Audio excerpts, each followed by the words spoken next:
ସକାଳୁ ସକାଳୁ ଆମେ ଆସିଥିଲୁ ଈଶ୍ୱରଙ୍କୁ ଦର୍ଶନ କରି। ଇଏ ହେଉଛନ୍ତି ଆମ ଗାଁ ମହାଦେବ ମନ୍ଦିର। ଆମେ ଯିଏ ବଡ଼ ଓଷା କରିଥାଉ ସୋମବାର ଦିନ ସମସ୍ତେ ସାଥି ହେଇକି ଆସୁ।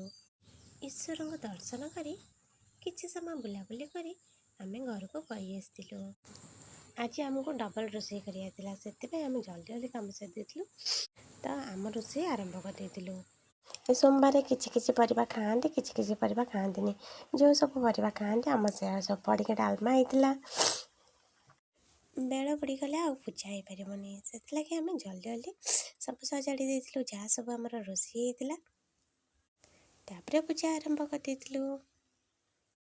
ଜଲ୍ଦି ଆମେ ପୂଜା ସାରି ଦେଇଥିଲୁ। ପୂଜା ସରିଗଲା ପରେ ଆମେ 2 ଜଣ ମିଶି ଖାଇ ନେଇଥିଲୁ। ରହିଲୁ, ପୁଣି ଦେଖା ହବ ଆଉ ଗୋଟେ ଭିଡ଼ିଓରେ। ନମସ୍କାର, ଜୟ ଜଗନ୍ନାଥ।